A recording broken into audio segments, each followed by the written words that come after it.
तर स्वागत आहे तुमचं शेतकरी वाईब्सच्या चॅनलवरती.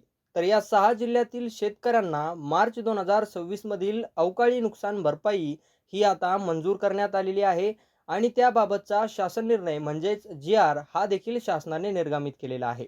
तर याच जी-आरमधून आपण पाहणार आहोत हे 6 जिल्हे नेमके कोणते आहेत आणि या जिल्ह्यांसाठी नुकसान भरपाई मदत ही किती मंजूर करण्यात आलेली आहे याविषयीची माहिती. त्यामुळे हा व्हिडिओ शेवटपर्यंत नक्की पहा आणि माहिती आवडल्यास आपल्या चॅनलला सबस्क्राईब करून या व्हिडिओला एक लाईक नक्की करा. तर तुम्ही पाहू शकता हा आहे तो जी-आर आणि या जी-आरचा विषय हा देखील तुम्ही इथे पाहू शकता. अवकाळी पावसामुळे बाधित शेतकऱ्यांना मदत ही देण्याबाबत आणि ही मदत असणार आहे मार्च 2026 या महिन्यामधील. आणि हा जी-आर तुम्ही पाहू शकता 5 जून 2026 रोजीच शासनाने निर्गमित केलेला आहे. त्यानंतर येथे प्रस्तावना.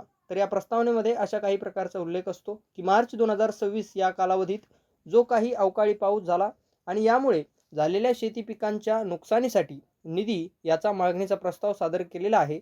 याविषयीची माहिती या प्रस्तावनेमध्ये असते.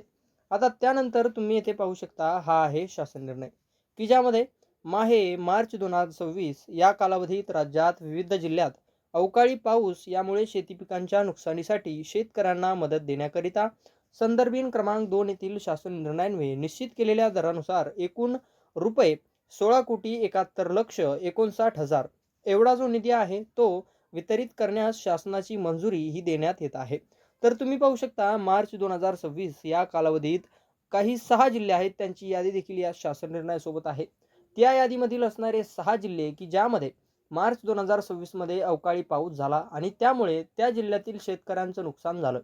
त्या नुकसानीपोटीची ही मदत असणार आहे जी की शेतकऱ्यांना वितरित करण्यास मान्यता या शासन निर्णयामधून मिळालेली आहे.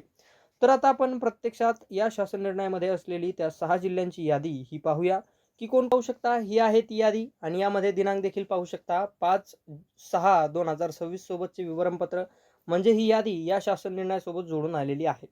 तर या यादीमध्ये आता तुम्ही इथे पाहू शकता येथे असणार आहे सर्व जिल्हे, त्यानंतर कालावधी, प्रस्तावाचा दिनांक, बाधित शेतकरी संख्या व त्या बाधित शेतकरी क्षेत्र व त्याचबरोबर वितरित करण्यात येत असलेला निधी जो की लक्ष या स्वरूपामध्ये असणार आहे. त्यामध्ये सुरुवातीचा जिल्हा आहे छत्रपती संभाजीनगर की ज्यामध्ये मार्च 2026 मध्ये झालेली नुकसान व बाधित शेतकरी संख्या ही 17,216 असून या सर्व शेतकऱ्यांसाठी 1,189 लक्ष रुपये हे वितरित करण्यात येणार आहे. त्यानंतर आहे बीड जिल्हा. कालावधी सेम असणार. बीड जिल्ह्यातील 569 पात्र शेतकरी आहेत की ज्यांना 41 लक्ष रुपये हे वितरित करण्यात येणार आहे. त्यानंतर तुम्ही पाहू शकता पुढील जिल्हे आहे की ज्यामध्ये गोंदिया आहे आणि गडचिरोली आहे. त्यामध्ये गोंदियामधील बाधित शेतकरी संख्या ही 465 असून गडचिरोलीमधील 3,873 ही बाधित शेतकरी संख्या आहे आणि त्यामध्ये गोंदियासाठी 31 लक्ष रुपये व त्याचबरोबर गडचिरोलीसाठी 409 लक्ष रुपये हे या शासन निर्णयाअंतर्गत मंजूर करण्यात आलेले आहेत आणि या शेतकऱ्यांना वितरित करण्यात आलेले आहेत. तर एकूण असे 5 ते 6 जिल्हे यामध्ये आहेत की ज्या जिल्ह्यांसाठी हा मदत निधी हा वितरित करण्याबाबत मान्यता ही मिळालेली आहे. तर ही होती या शासन निर्णयामधील सविस्तर माहिती जर तुम्हाला आवडली असेल तर आपल्या चॅनलला सबस्क्राईब करून या व्हिडिओला एक लाईक नक्की करा म्हणजे अशाच अपडेट्स तुमच्यापर्यंत पोहोचत राहतील.